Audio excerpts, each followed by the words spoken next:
I was a student leader when we were in the Soviet Union.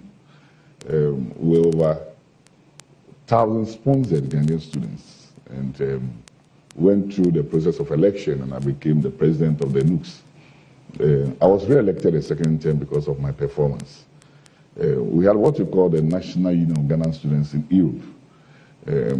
During my stay in Russia, we, the students from the Soviet Union, never had the opportunity to lead the NUCS Europe. So I decided to go into the competition during my time. So we went to the Congress. Those days we had East and West Germany, so the Congress was in West Germany, that was West Berlin. So I moved from Moscow with my campaign team to West Berlin. And at the end of the Congress, I emerged as the president of the NUCS Europe. So my political career actually started from there. And then when I came home, again, I decided to go into football politics. That is also a very interesting arena. It's a very interesting terrain. I was a director of Great Olympics and represented Great Olympics at GACA. And at a point, GACA made me the general secretary of GACA.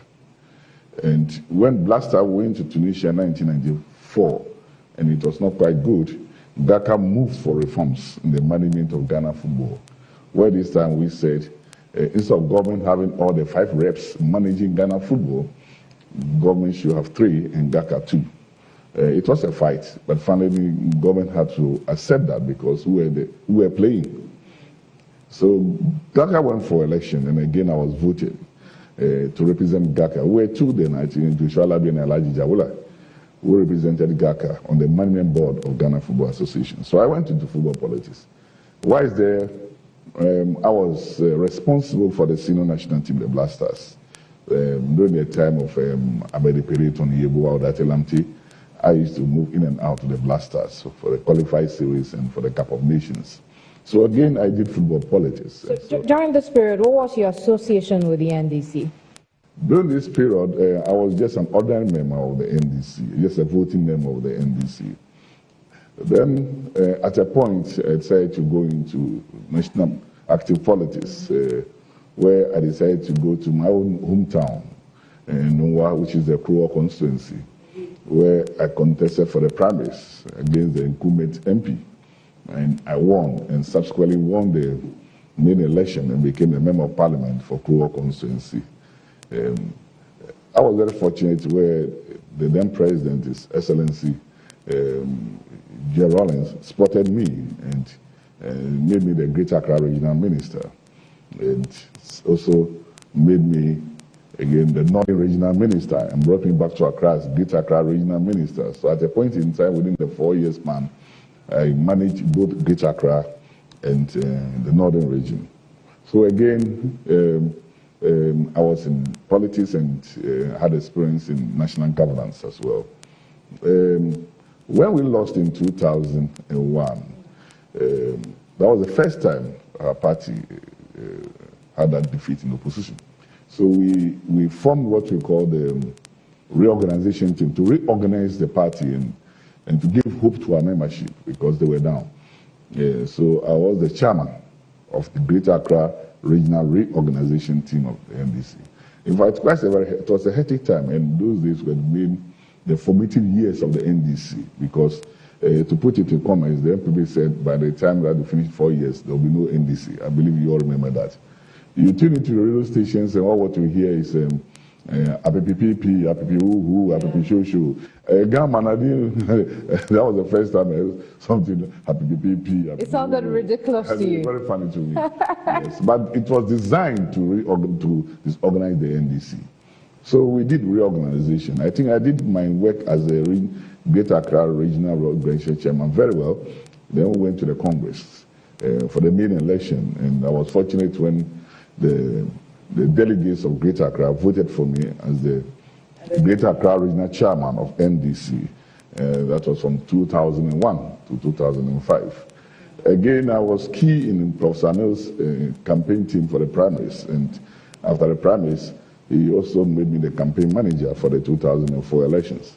I've been in and out of politics, but I was still also doing my work as a a lecturer. Yeah, so after 2004, when you lost the elections and ended your tenure as chairman of the Greater Accra NDC in 2005, what happened between that time and now? Because we had very little, as far as your political career was concerned, we had very little within this period. You mean from 2005 till now? Till now. What has the journey been like?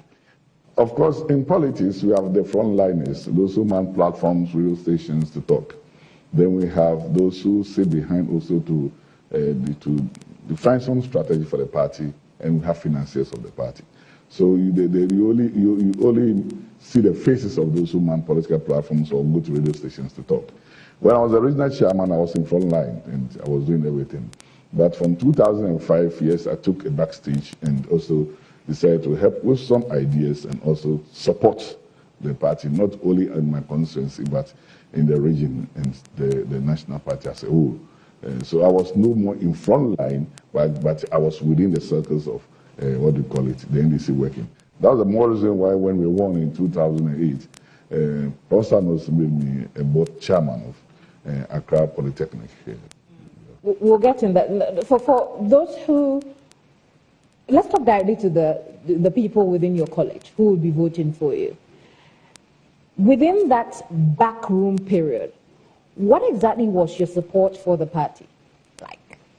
It will not be fair for me to tell you my support, but it was both in terms of strategies and financial support. Very well, very well. So at what point within your active days and your semi-active days, because you were active in the backroom, did you birth the idea of wanting to be president, of wanting to lead the nation Ghana? This is an interesting question. There's a saying that a leader must be ready for his time when it comes. You follow? And as you move on in life and you excel in the various areas, it comes to a time that you think that there's a need for you to lead another group of people you lead. Whilst I was doing all these things, I chaired other very important institutions of the country, which also built me up and opened me up into national leadership. At a point in time, I was the chairman of the State Board. At a point in time, I was the chairman of HFC Bank, which is now the Republic Bank. I was the chairman of the Accra Polytechnic, which is now Accra Technical University. I was a chairman. I was a chairman of the Ghana Book Development Council.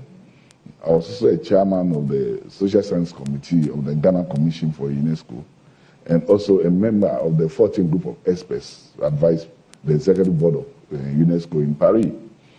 I was an executive board member of the International Association of University Presidents and chairman of West Africa. So you see, when you sit in all these positions, it opens you up and it gives a general idea of what you think you can do if you get opportunity to lead your country. And it was at that time that I felt that, look, there's a lot of work to do for our country. With the vast experience that I have, I can bring this at the disposal of our people so that we can collectively move forward. We'll look at that solution 2020 you promised, not only for people of the NDC, but the people of Ghana as a whole. But let's go back into your Russia days, your USSR days. Sometime in 1980s, in the 1980s, you did something remarkable for the country when Jerry John Rawlings was in charge of this country. You organized some medicines from the Russia to this place. Tell us about that. It looks as if you've done some research. Oh, I have. Yeah, very interesting. We're there in the Soviet Union, and our colleagues back home, the students, were helping government. They were in cocoa farms doing their work, and we were outside. So there was no way we would come back home to also support in that way to the farms. So we decided to contribute money. We were over 1,000 actually, so it was big money. We quoted money, and we decided to give the money to the Soviet Red Cross to help us with some, medical equipment for our people.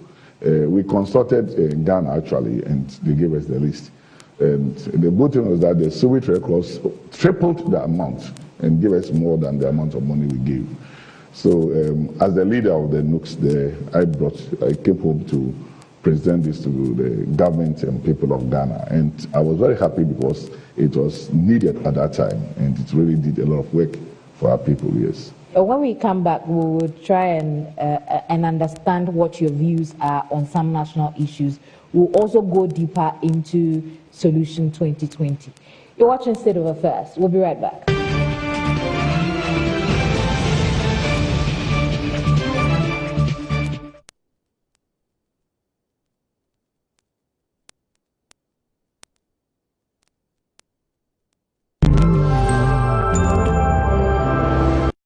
Chabiana Maniate, but Chabin to Maniate, Prof. We don't be a mamma on the camp. And now I can't see my fine. I don't go for me, I don't go for me, I'm a gonna Maniate, Prof. And you are binding you with an eye. Who Chabiana, I fine. Whenever you are, I don't go every day. I don't go for me,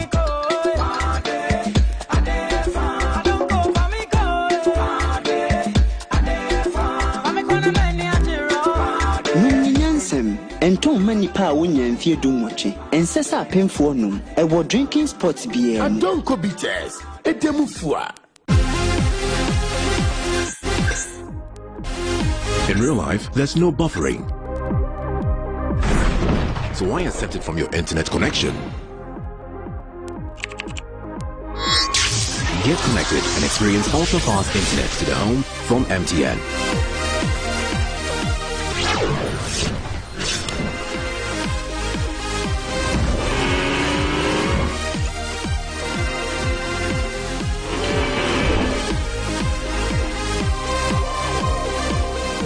MTN Home, powered by MTN Fiber Broadband from the Internet Masters. We're there for you, everywhere you go.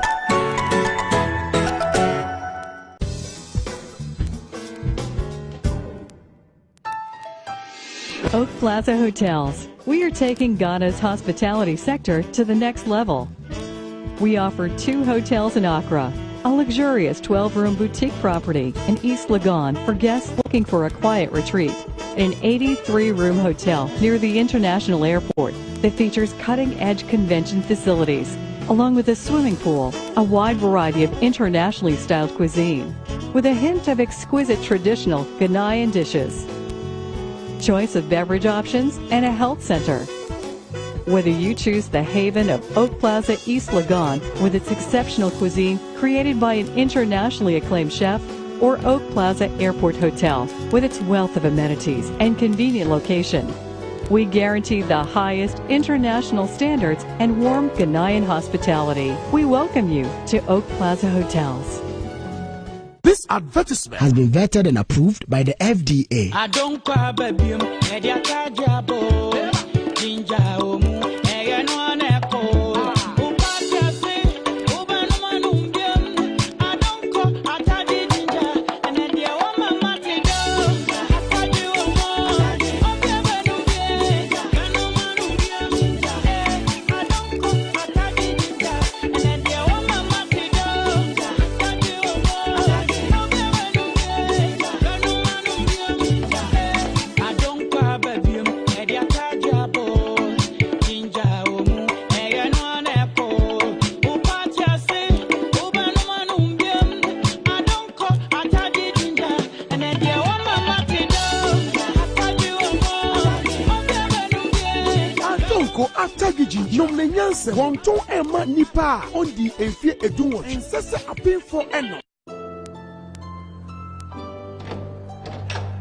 If I don't see this wedding with my own eyeballs, dear, it's not me. I just go into the church. Okay, let me connect my earpiece. Now you may.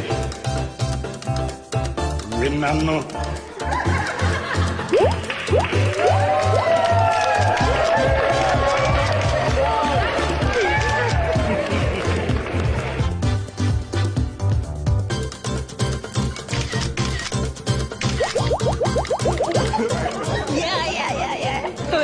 Who stop meets by their sharing here?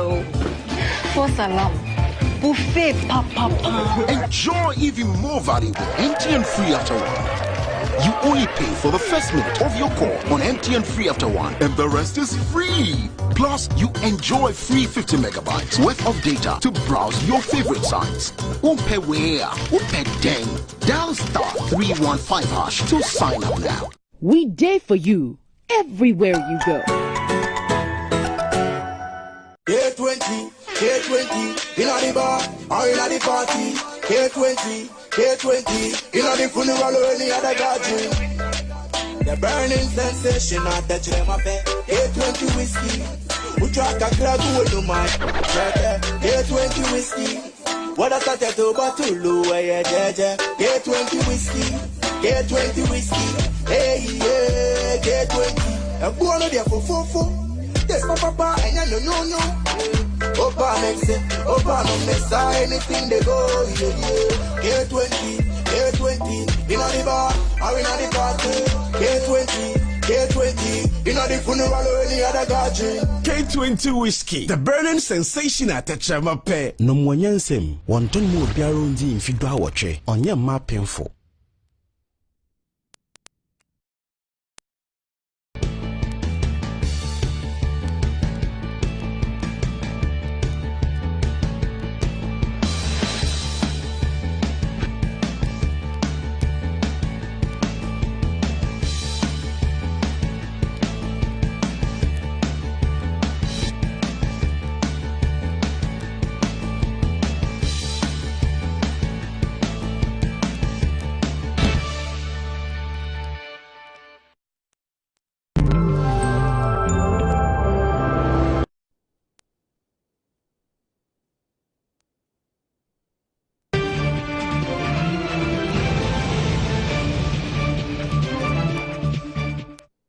You're welcome back to State of Affairs. My name is Keminni Amanor, and my guest tonight is Professor Joshua Alabi, one of the aspirants looking to lead the party NDC in the 2020 elections as its flag bearer. Prof, I've seen your poster, and boldly written on it, besides your name, is Solution 2020. What is it? You know, we are in opposition. Our members refused to vote in the 2016 election, and they had a lot of complaints. And to bring the party back to power, you need somebody who can move our members to vote in the 2020 elections. And I believe strongly that to get NDC there for the 2020 elections and to win, then Joshua Alabi is the solution to that. I'm going to lead our party to restore power and to win from the new patriotic party. Yeah. It will be, again, tricky to ask you to share your plan with us as to how you plan on, as to how you intend to win that election in 2020 that we talk about. But let's consider what you have gathered so far. We know you have been on some kind of a listening tour. Have you assessed what led to the loss, the defeat in 2016, and juxtaposing that to your vision, juxtaposing that to what you have heard on the ground on your own, what would you share with us? Yes, first I must say there was a strong disconnect between the rank and file of the party, the leadership and government. And that brought about the apathy. They warned us before the elections, but we thought that they were party loyalists and they were going to vote anyway. But they announced that clearly in the elections, and that's why we lost the election. For example, we have the Electoral Commission having 72 ballot boxes in 72 tertiary institutions in this country. Out of these 72 tertiary institutions, the NDC lost 69. And my research revealed that our young ones, our own children, when they leave for university and they come home for holidays, they move from the party to a different party. And that is very strange. Now, the reason is simple. We have the appearance who have been leaders of the party at the various levels, like the branch executive, branch chairman, and they don't see any improvement in the lives of their parents. Okay. Now, they don't also think that they should follow their parents to a party where they believe there's no future, according to them. So they move out there. Now, my interest is to make sure that I lead a party to transform the lives of our people, for their children to see and come back to the NDC from wherever they've moved to.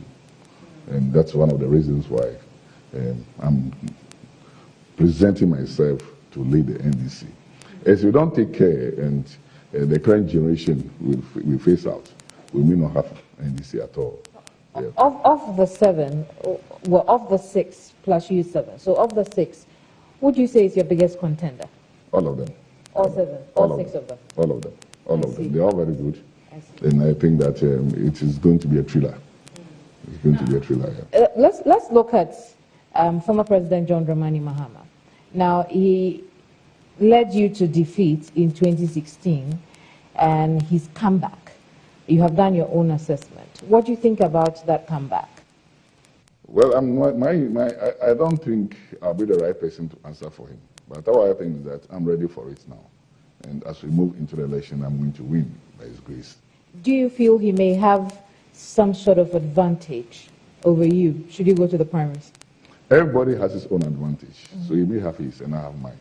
And how we all use the way we all use the advantage that we have to move forward is very important. I'm going to capitalize on any advantage that I have. And if he has an advantage, it is also his duty to make sure that he uses that very well.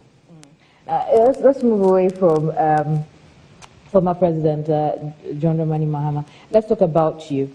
One of the areas, like I said before, that we will readily identify you with is the transformation of this tertiary institution from IPS to UPSA and how important it has become in our education sphere.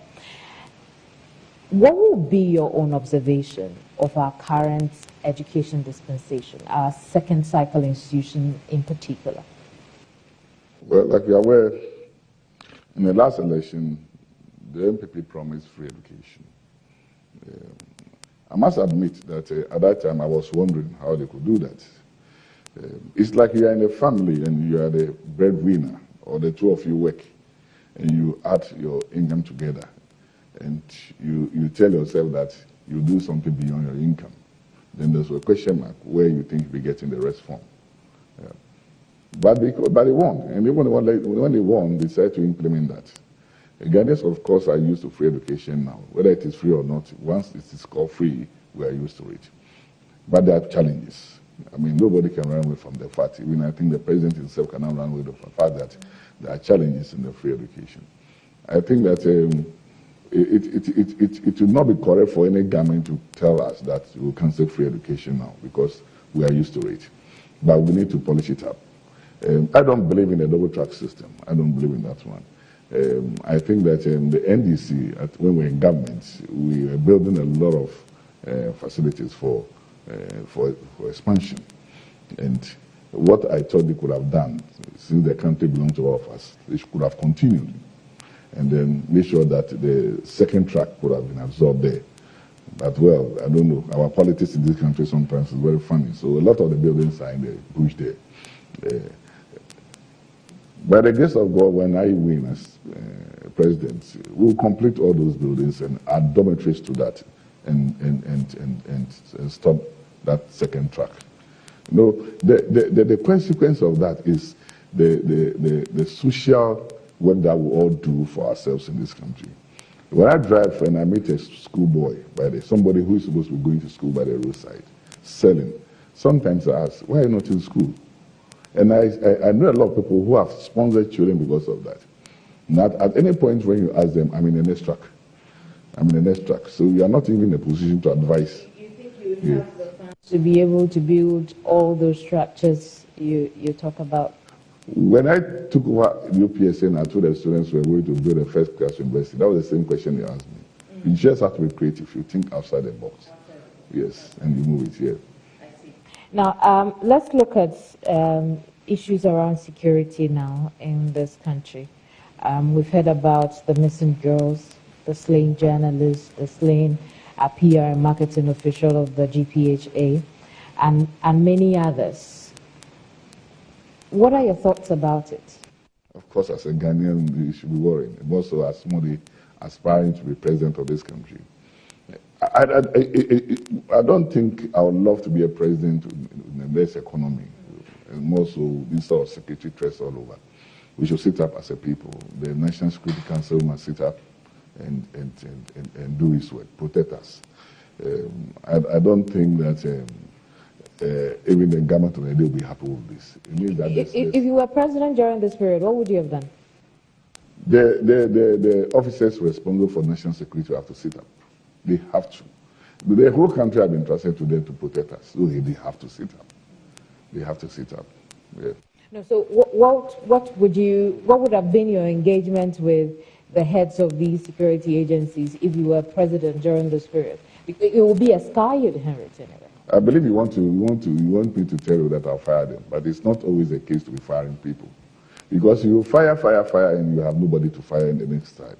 So you need to really sit down, analyze, identify the problem, and find solutions to the problem. The solution might not be only firing. It could be an option, but then I think that we have to sit down as a people and work towards it. Yeah.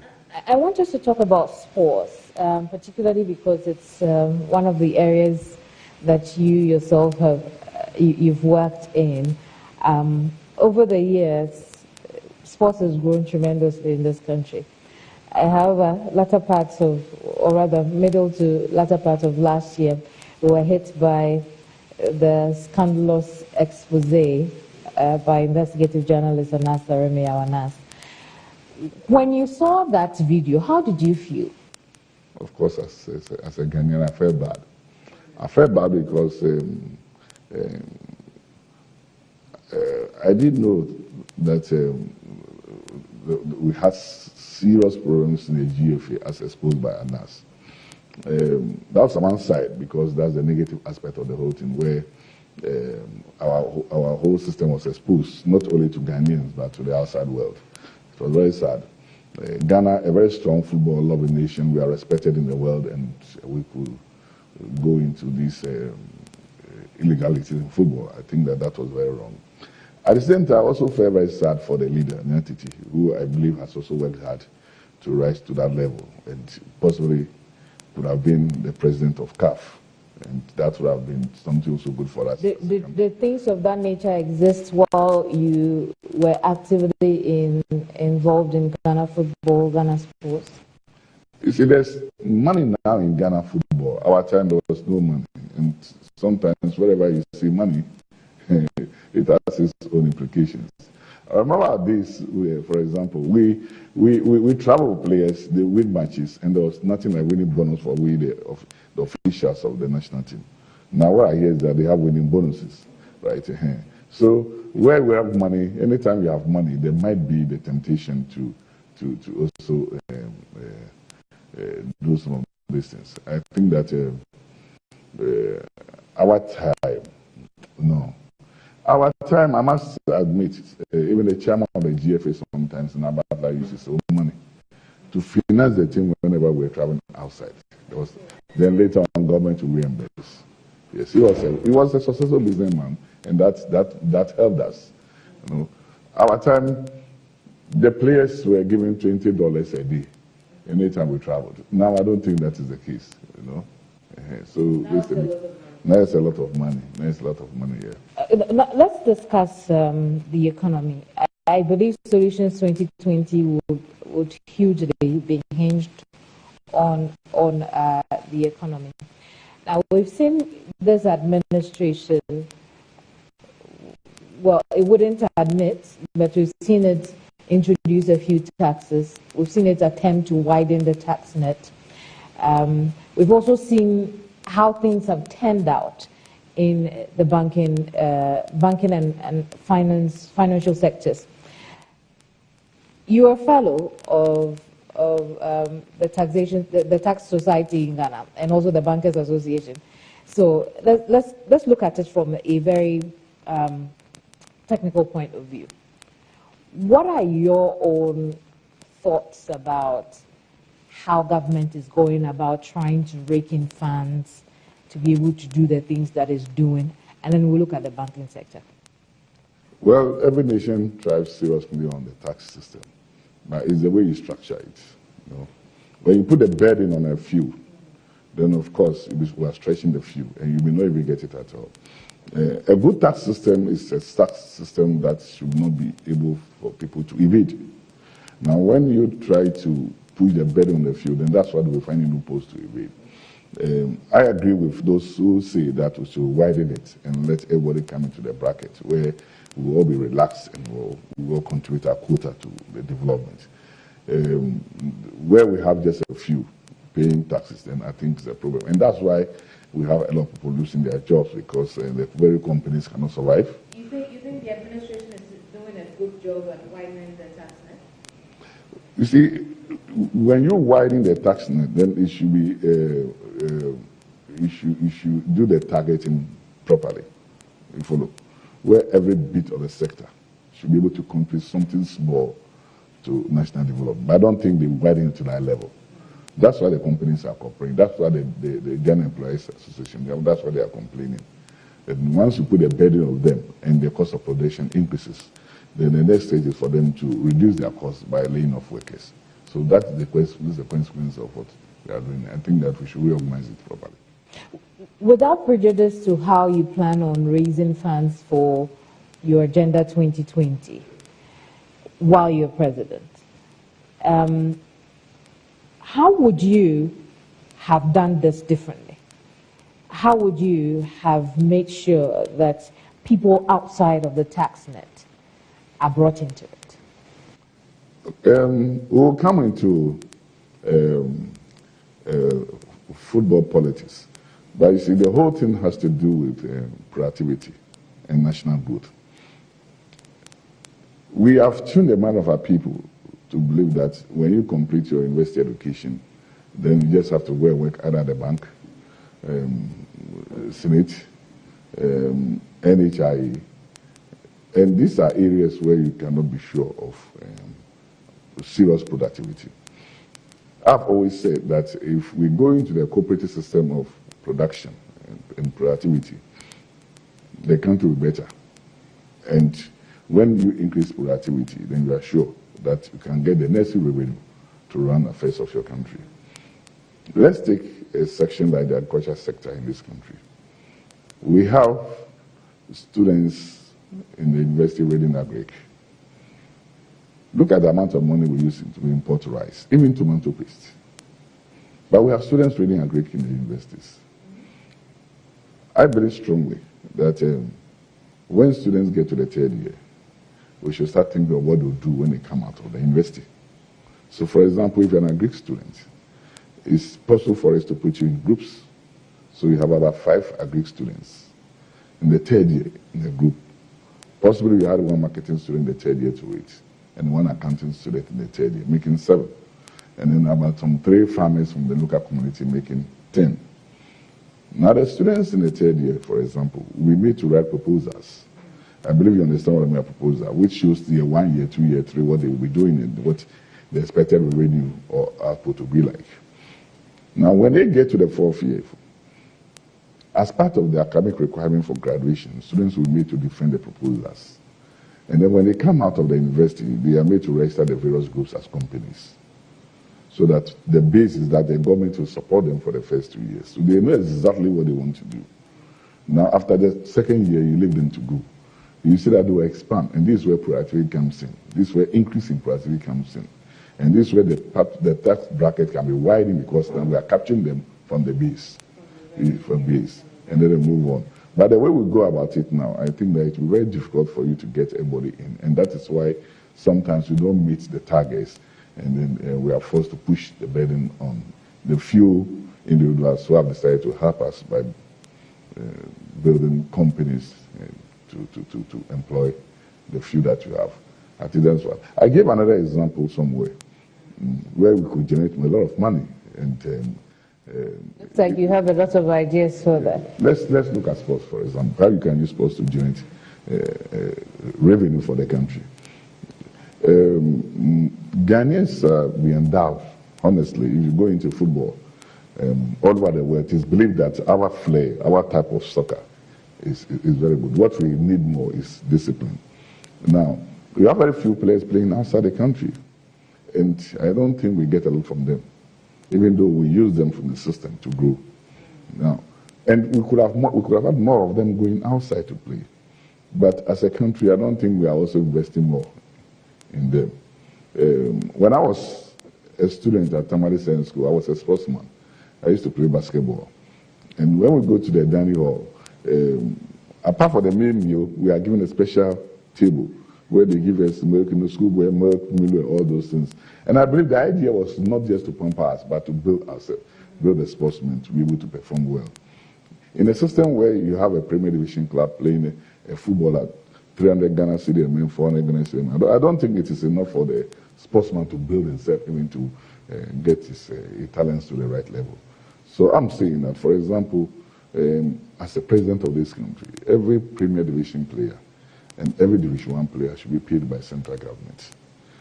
But you see, the question now be, where will I get? Yes, where will I get the money from? And so you allow me to land. That will be the question I know you want to ask me. Now, before the government pays you as a footballer, your club should have registered you. Division 1 and the Premier Club, we are starting with these two levels. So you are arrested by your club. Then you, the player, and government will enter into an agreement that at any point in time when you get contract and you move out of the country, 5% of your monthly salary must come into the sports fund. You understand? So you look at somebody like Asamajian, 5%, Makesem, 5%, Sule Mutari, 5%, Dayu Brothers, 5%. And at a point in time, we have more than 50, 60 of them playing Europe, 5% mainly into the sports fund. We'll be generating more than the amount of money that we'll be spending the salaries. Yes, I believe that. And the excess could be used even to develop more, like the football academy, where we could be getting more, then they'll be moving. We could even go into basketball academy, pulling the youth from the street into sports. That's a sport we haven't had here in the country. Too good. Yeah. We have a lot of talent wasting. Yeah. As far as basketball is concerned. Because in Nigeria, for example, they export basketballers to the NBA, and that is big time money. You follow? So that is post-employment itself. Prof, when we come back, I would want to pick your thoughts again on the banking situation we are faced with as a country now. We'll go into a few other issues. Then we'll settle on what the voters at the primaries should know and why they should be voting for you. You're watching State of Affairs. We'll be right back.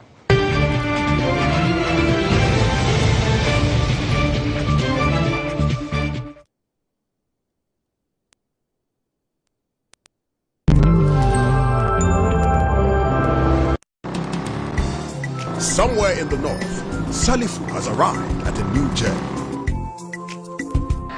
at a new adventure.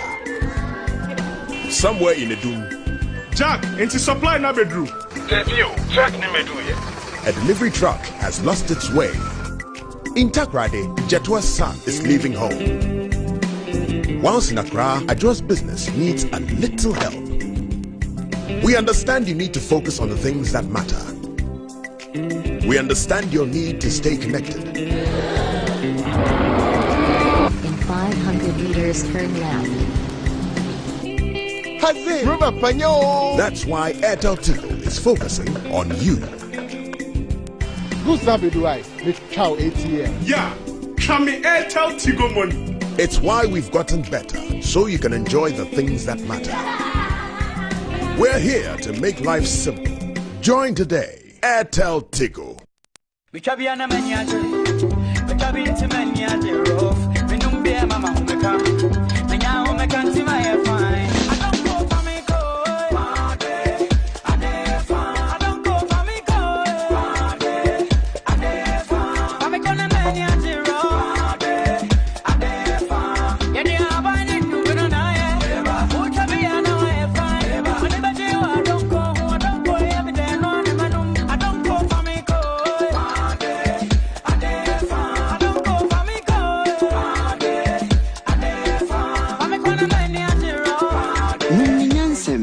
Wonton mani pa wonya mfie dunwoche. Ensesa apemfo nom. Ewo drinking spots bia. Adonko bitters. Edemufua. If I don't see this wedding with my own eyeballs, dear, it's not me. Church right. I'm just going to the church. Okay, let me connect my earpiece. Now you may. Renano.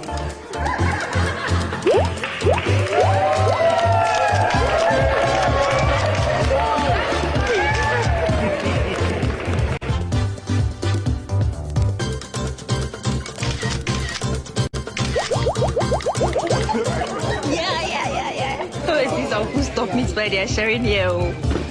For salam. Buffet, papa. Enjoy even more value with MTN Free After One. You only pay for the first minute of your call on MTN Free After One, and the rest is free. Plus, you enjoy free 50 megabytes worth of data to browse your favorite sites. Umpe where? Umpe deng. Dial *315# to sign up now. We day for you everywhere you go. This advertisement has been vetted and approved by the FDA. I don't cry, baby.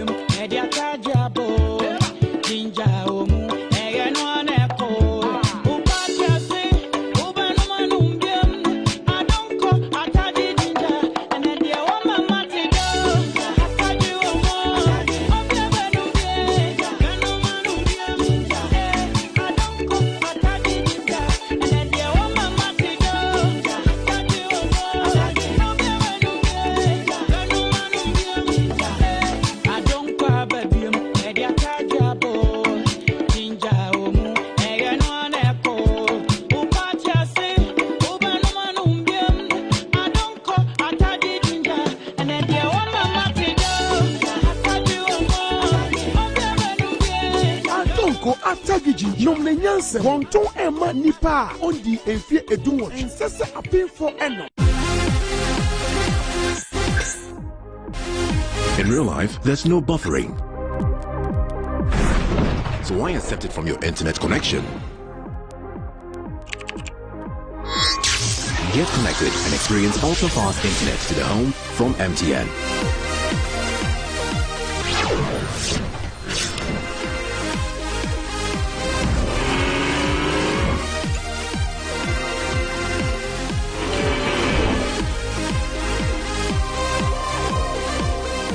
MTN Home, powered by MTN Fiber Broadband from the Internet Masters. We day for you everywhere you go. K20, in the bar or in the party. K20, in the funeral or any other gathering. The burning sensation at the Chemape. K20 whiskey. We track a crowd with you, man. K20 whiskey. What I thought to Batulu, K20 whiskey, K20 whiskey, hey, yeah, K20. I'm going to there for fofo. There's my papa, and no. Opa makes it, Opa no mess anything they go, yeah. K20, in the bar, or in the party. K20, in the funeral or any other gathering. K20 whiskey, the burning sensation at the Chamape. No Mwanyansem, Wonton mo biarundi in Fidwa Wache, on your map painful.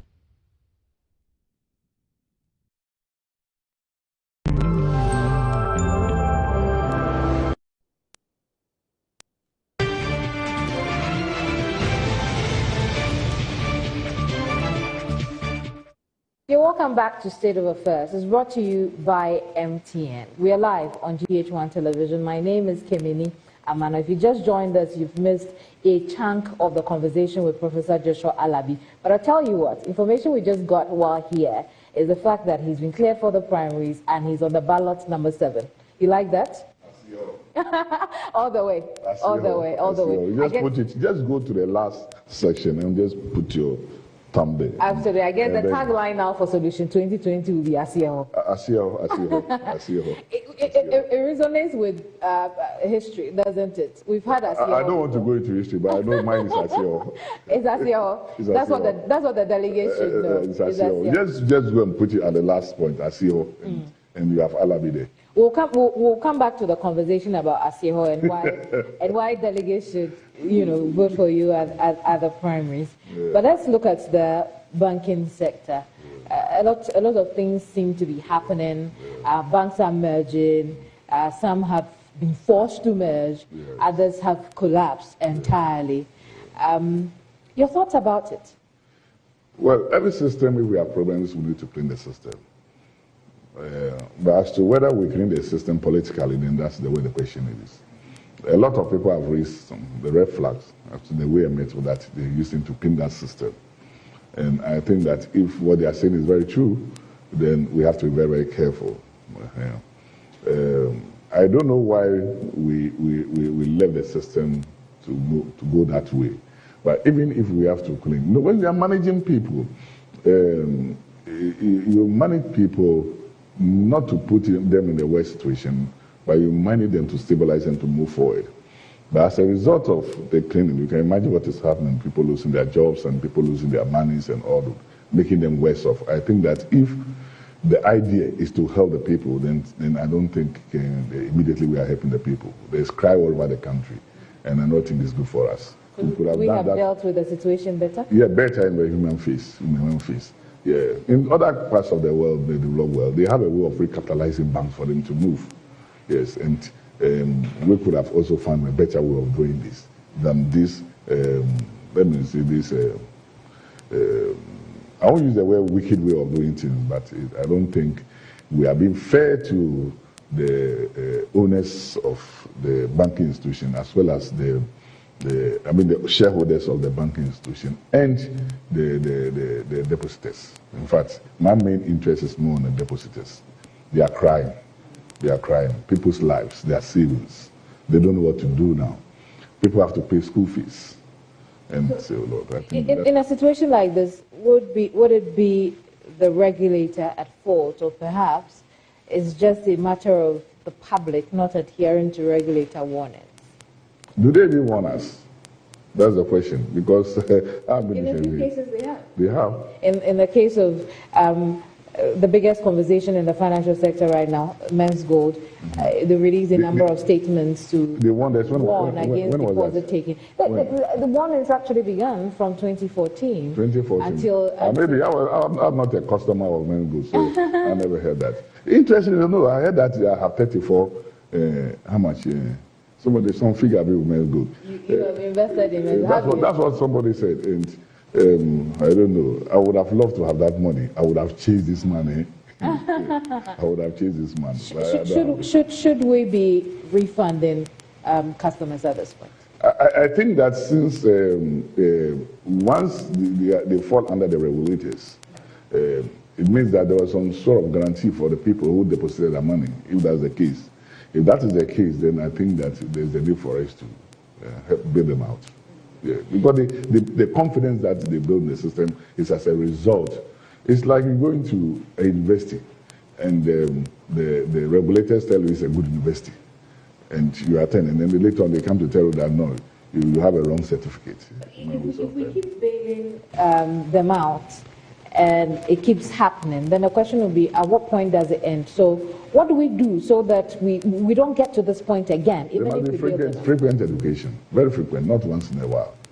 And possibly there must be even a league table of the performance of the various financial institutions, which will help us to decide. The central bank does have a league table. It brings up annual. Since when? I don't know since when, yeah, but I know that. So when you say annual and once a year, some of these things should be either monthly or to give us, because the information given to you at the end of the year might not be available to you in the middle of the year when you want to invest in the bank.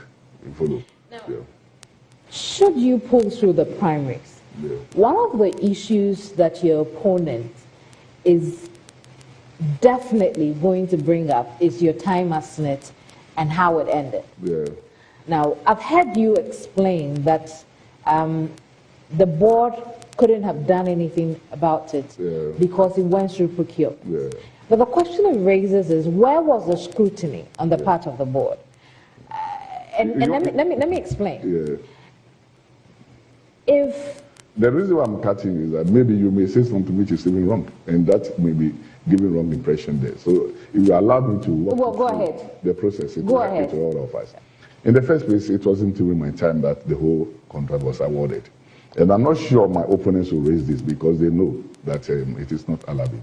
When it comes to politics, yes, people try to find one or two things. When they think that you've done very well and you're unblemished, of course, they believe politics must always be dirty.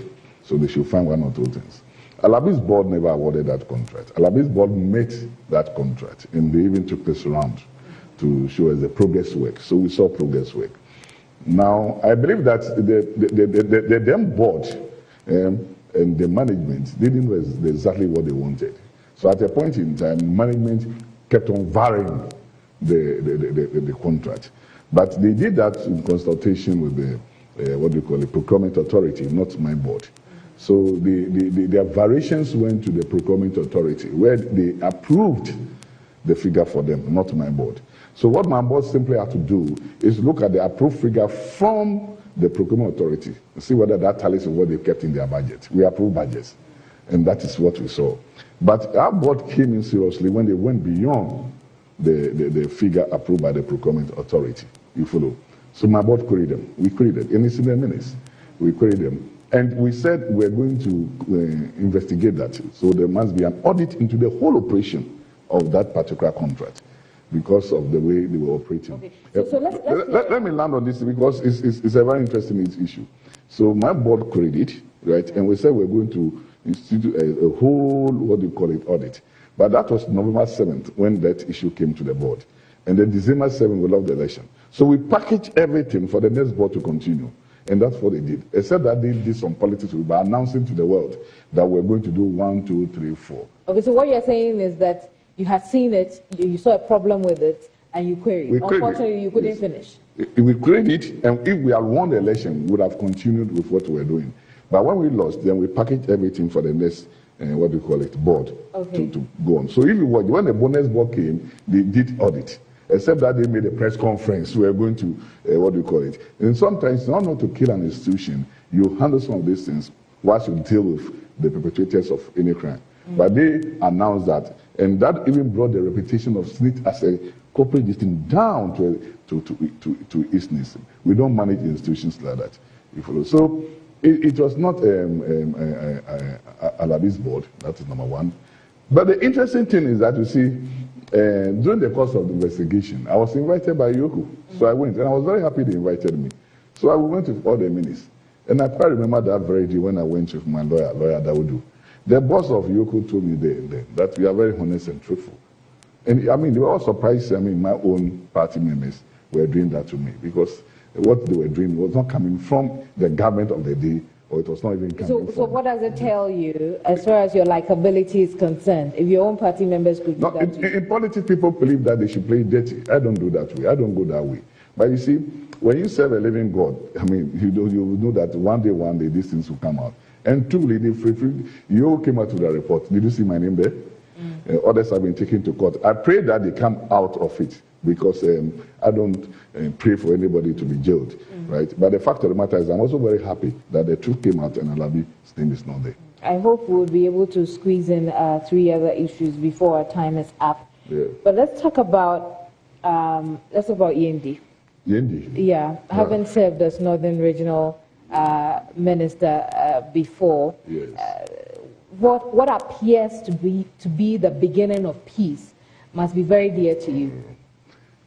I must say, I lived a lot of my own lifetime. My father left for the North in 1948, and he lived there for 50 years until our maker called him. So people see me more also as a Dagomba because I speak the language very well, and I speak the Hausa too very well. Yeah, I attended Tamale Secondary School. So people of the North are considered as my own people, and I would like to see a lasting peace in the Yendi affairs. When I was the regional minister, I used to collaborate with the traditional leaders in the North.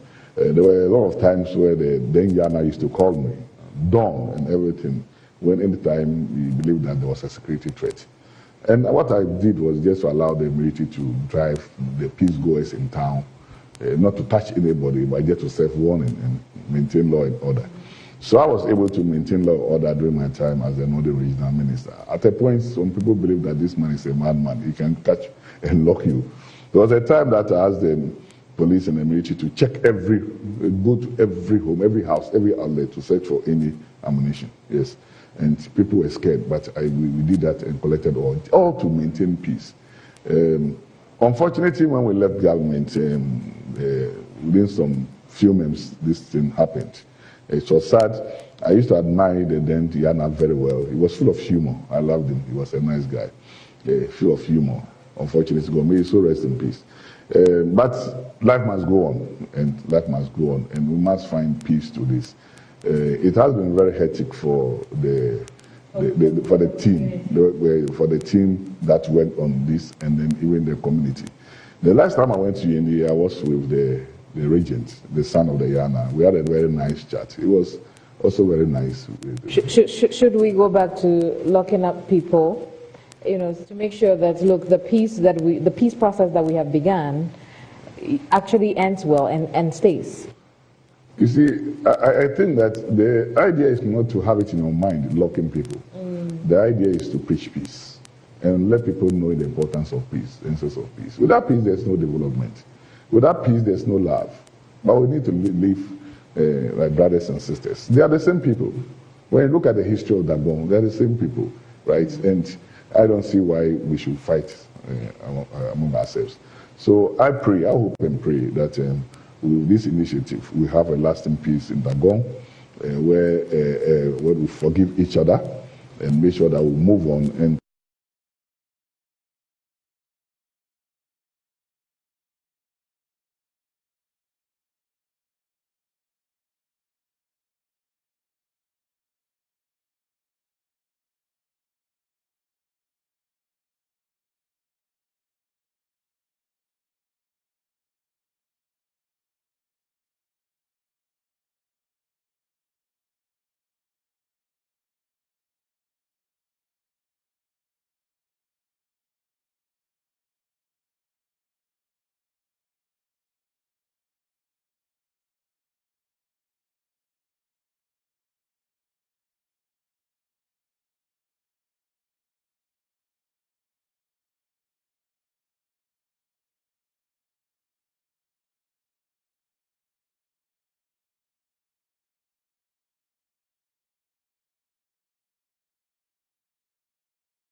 And Alabi, you just know Alabi. Look at my color and everything. Alabi is there. And then you just vote for Joshua Alabi, who has come with a very strong message of hope, a message to transform our party and the country as a whole. They believe in my message. So I encourage all of them to come out that day to go and vote for Professor Joshua Alabi, number 7, Asieho. Very briefly, though, if you could just share with us, how different is your message of hope, a message of transformation from the others that we've had? I started my message of hope, number 1, transforming our party. In initial stages, I had a lot of insult from some members on Facebook and WhatsApp when I said, as a party, we need to be more professional. And I don't see why at this stage, a lot of our constituencies do not have party offices. You sit in an office to plan. You don't plan individually in your bedroom and you meet where. So we need, and people said that was not possible. But now what I'm hearing is that others are promising that and even asking for drawings. But again, the day I heard that others started promising that, I told God that, God, I'm happy. At least I'm vindicated, and others are also promising. But you see, when you don't own a vision and you follow somebody's vision, you may do it wrongly, because what I hear is that they are even asking for drawings. Consensus chairman should come with their drawings, which for me is funny. Because when my idea of building party office is a uniform one, where even without the painting of NDC colors, when you move, you see this is an NDC office. So it should be uniform. So you see again that this is different from what others are doing. Yes, I also gave a promise where we go into this fixed deposit for the various constituencies. Again, people said that was impossible. Now I hear they are also promising that. You see, and for me, it's like I'm a leader in that one, and I'm happy that I'm pushing everybody. You're blazing the trail. Yeah, I'm pushing everybody to promise. But you see, when you have the idea, anybody can copy. But then, since you are the vision owner, when you sit in a chair to drive it, you drive it better. But in 2016, did the NDC not sell the message of hope? We had no message. 2016, we had no message. NDC had no message. In fact, I've said this a lot on a lot of radio stations, and again, I get a lot of insults, but that's the bare fact. We have no message. Let me tell you in short what happened. We went to tell the people that we've done 1, 2, 3, 4. It's true, we did them. Then the MPP also came and said, we are going to do 1, 2, 3, 4. Now, let's put it in this scenario. Let's say last year I gave you a brand new mobile phone, okay? And today you have a glass of water. And 2 of us want a glass of water. And you have to give this glass of water to only one man. Then I come to tell you that, last year I gave you a mobile phone. So you should just give me this water. Then you tell me, yes, you want to listen to the other man. The other man comes and tells you, oh, I see, you have a beautiful mobile phone. Every month I promise you a credit. Who will you give the water to? Airtime. So that's what's happened to us. We have no message. And this time, we have to plan very well and come with a strong message. Message of hope. And we wish you all the best, Prof. So, Prof, thank you very much for joining us. Thank you very much, my sister. Absolutely. Yeah, absolutely. Yeah. You look nice today. Very beautiful. Thank you. Thank you. And we've had a very interesting conversation. I would like to believe that those who didn't think you had a political history today understand that you are not only identified with education, but with some good politics as well. Very versatile. Yeah, I see what you say. I see how Very well, thank you very much. That'll be all for tonight. Do join us same time next week. My name is Keminni Amanor. This has been State of Affairs, brought to you by MTN. Good night. State of Affairs, brought to you by Everywhere You Go, MTN.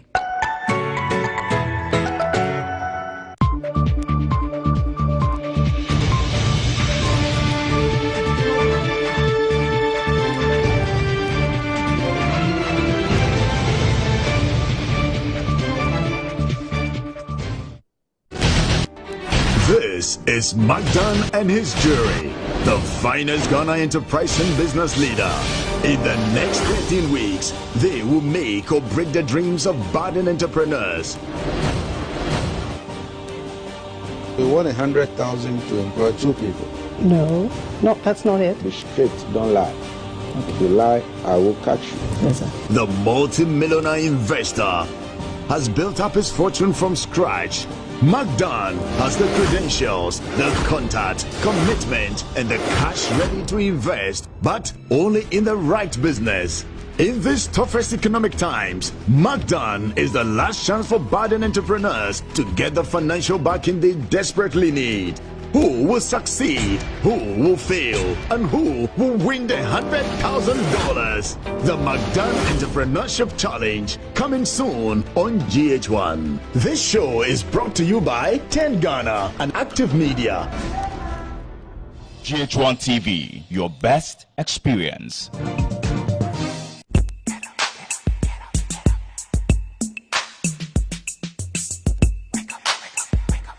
It's engaging, it's educative, and most of all, sensual. When it's slippery and still tight. Oh my God. It is good. Like you doing him and he's screaming your name. Duvet Under the Sheets comes your way with everything you have to know about love, sex, and dating. Love is meant